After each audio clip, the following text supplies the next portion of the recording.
Ivey Levy is no stranger to Connecticut style. She calls herself a professional foodie and thrives on teaching basic survival to the culinary challenged, which means me, in their own kitchens. She's back to the show to show us an easy, delicious recipe for chocolate lovers, which is also me. Welcome back, Ivey. We'll do a little pound because your little gloves are on.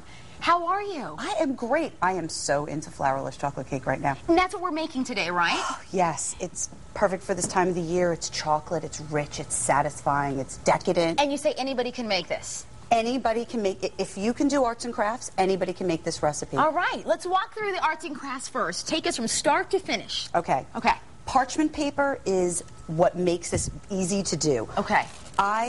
You can use a diagram when you're first starting out by taking the pan you're going to use, putting it down, drawing a circle. Okay. And a line across the end of the paper. You cut it out. I end up with that parchment paper cut out. Okay. Cut out the size. And if you notice, it's been generously buttered. Ooh. You don't want to skimp. Generously buttered. We don't skim on butter. No. Okay. Perfect. Using now a roll of parchment. Okay. The butter acts like glue. Oh. And Ivey, why are we doing this? What is this going to do? This is going to prevent the cake from sticking. It's going to make for easy removal. Okay. And it's going to help the cake rise evenly. Okay, and we're adding a little bit more butter. A little bit of butter to use like glue to kind of stick the paper together. All right, I like that. Okay. And this is a gluten-free recipe, which is really fabulous for folks who have to follow that type of diet. If you do, this is, I have a very good friend, and this is his favorite cake. Well, listen, I'm not gluten-free. You know, I don't follow a gluten-free diet, but it's soon to be my favorite. Well, I'll tell you something. I don't eat starch, and this is my dessert. Okay. This is what I make to make me happy when I want something. You mentioned something earlier. You said in restaurants they do this particular recipe a lot, and it appears really difficult. It looks fancy, but it looks different. It's usually refrigerated and looks more fudgy and dense. When you make it at home, it's more cakey and has like a brownie crust on top. Okay. And it looks so difficult, but it's really easy. Okay, so I did this. Okay, perfect. Let's keep it moving. The ingredients are eggs, sugar, butter, and chocolate. That's it. That's it. All right. You melt the butter with the sugar. I'm sorry, the butter with the chocolate. Which we've done here. The eggs with the sugar in a mixer. Okay. Which I'm going to turn on. All right. Melted the chocolate. Now, how did you melt the chocolate? I used a double boiler, which is a pot with water underneath a metal bowl, and then stir.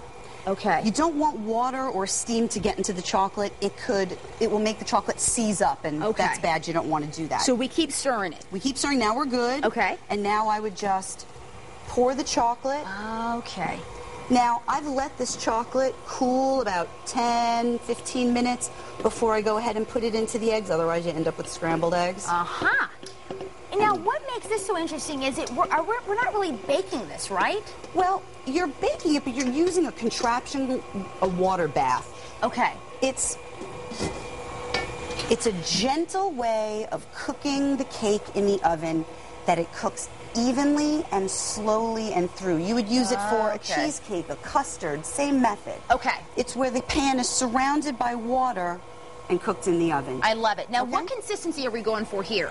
Just combined. Okay. Right now is perfect. Okay, beautiful. So we're taking it out of there, and now we're going to pour it. Are we pouring it into our little contraption over here? That is exact. Yes. Matter of fact, I'll bring that over here, Ivey. Here. Okay. And let's put it over here so folks at home can actually see it. So I'm going to drop that off there, and I'll let you pour that in. Sure. Okay. Take it out of there. Oh. You know, we're on TV. It's all I can do not to grab this little whiskey device. No. I wouldn't dare. Eggs in there. I would never do that, Ivey. Okay. All right. What you have to do, tell me, is lick that bowl. Okay. Again, we're on television. I'll spare everybody at home that one. Put this into the baking pan, which is a little bit bigger than the cake pan. Now, why do you have the cloth down here? Are we leaving it down there? We leave it down there so that the pan doesn't rattle around and break. Okay, perfect. It absorbs. A regular kitchen towel will work just fine. Beautiful.